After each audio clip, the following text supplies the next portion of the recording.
ഇപ്പോൾ 2020 സ്ഥാനാർത്ഥിയാണ്. പ്രത്യേകിച്ച് ഇപ്പോൾ ഡോക്ടറേറ്റ് ഒക്കെ എടുത്തിട്ടുള്ള ആളാണ്. ബൈ പ്രൊഫഷൻ എന്നുള്ള ആളാണ്. ഉമ്മൻചാണ്ടിയുടെ മരുമകൻ എന്നുള്ള ഒരു ലേബൽ അത് എത്രത്തോളം ഗുണം ചെയ്യും? അത് എപ്പോഴും നല്ല ഗുണം ചെയ്യും. കാര്യം എന്ന് വെച്ച് കഴിഞ്ഞാൽ ഉമ്മൻചാണ്ടിനെ പോലെ ഒരു വ്യക്തിത്വം ഏത് ഇതിൻ്റെ കൂടെയും ചേർത്ത് വായിക്കാൻ പറ്റുന്ന ഒരു പേരാണ്. അതുകൊണ്ട് എപ്പോഴും നല്ലതേ നടക്കൂ, നല്ല കാര്യങ്ങളെ നടക്കൂ. ഉമ്മൻചാണ്ടിയുടെ ആദർശങ്ങളെ കണ്ടുപഠിച്ചിട്ടാണ് ഞാനും രാഷ്ട്രീയത്തിൽ വളർന്നു വന്നത്. ഈ ഒരു സ്ഥാനാർത്ഥിത്വം പ്രഖ്യാപിച്ച ശേഷം കോൺഗ്രസ് നേതാക്കളൊക്കെ വിളിച്ചു പറയുന്ന ഒരു പ്രധാനപ്പെട്ട കാര്യം, ഇപ്പോൾ ഉമ്മൻചാണ്ടിയുടെ മരുമകനല്ല, മകളായിട്ട് വേർപിരിഞ്ഞ് താമസിക്കുകയാണ്. എന്താണ് അതിലെ വസ്തുത?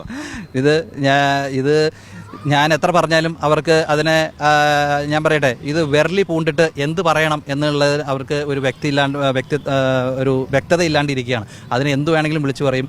ഓരോരുത്തരെ വ്യക്തിപരമായിട്ട് കരുതേച്ച് കാണിക്കാനായിട്ട് ഏത് ലെവൽ വരെ, ഇതൊക്കെ ഞാൻ പറയുന്നത് അവർക്ക് തോൽക്കാൻ പോകുന്നു എന്നുള്ളൊരു തോന്നലിൽ നിന്ന് വരുന്ന ഭ്രമമാണ്. ഇതിൽ ഞങ്ങളുടെ രണ്ടുപേരുടെയും വൈവാഹിക ബന്ധത്തെക്കുറിച്ചിട്ട് പറയേണ്ടത് ഞാനും എൻ്റെ ഭാര്യയുമാണ്. നിങ്ങൾക്ക് എൻ്റെ ഭാര്യയായിട്ട് ചോദിച്ച് സംസാരിക്കാവുന്ന കാര്യമല്ലേ ഉള്ളൂ.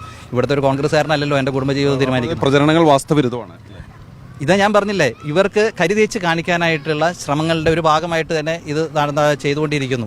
ഞാനിപ്പോൾ കഴിഞ്ഞ ദിവസം എൻ്റെ ഭാര്യയായിട്ട് സംസാരിച്ചപ്പോഴും എൻ്റെ സ്ഥാനാർത്ഥിത്വം അനൗൺസ് ചെയ്യാൻ പോകുന്നത് 2 ദിവസം മുമ്പാണ് തീരുമാനിച്ചത്. അതിൻ്റെ മുമ്പ് വരെ തീരുമാനങ്ങളായിട്ടുണ്ടായിരുന്നില്ല. അപ്പോഴും മറിയായിട്ട് ഞാൻ സംസാരിച്ചു. മറിയ എൻ്റെ അടുത്ത് ചോദിച്ചതാണ്, മീഡിയയുടെ മുമ്പിൽ നമ്മൾ എന്താണ് പറയുന്നത്. ഞാൻ പറഞ്ഞു, ഒബ്വിയസ്ലി നിങ്ങൾ ഉമ്മൻചാണ്ടിയുടെ കുടുംബത്തിന് കോൺഗ്രസ് എന്നുള്ള ഒരു രാഷ്ട്രീയമാണ് ഉള്ളത്. ആ രാഷ്ട്രീയത്തിൽ തന്നെ നിലകൊള്ളുന്നു. അതിലൊരു തെറ്റുമില്ല പറയാനായിട്ട്. എനിക്ക് എൻ്റേതായിട്ടുള്ള രാഷ്ട്രീയമുണ്ട്.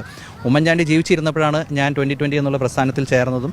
അദ്ദേഹത്തിൻ്റെ അനുഗ്രഹം എൻ്റെ കൂടെയുണ്ട്. കാരണം ഞങ്ങളുടെ കുടുംബത്തിൽ ഓരോ വ്യക്തിക്കും അവരവരുടേതായിട്ടുള്ള തീരുമാനങ്ങൾ എടുക്കാനായിട്ടുള്ള എല്ലാ സ്വാതന്ത്ര്യവും ശ്രീ ഉമ്മൻചാണ്ടി തന്നിട്ടുണ്ട്. അതുകൊണ്ട് ഉമ്മൻചാണ്ടി മരിച്ചതിന് ശേഷമല്ല ഞാൻ ഈ പാർട്ടിയിൽ വന്നതും.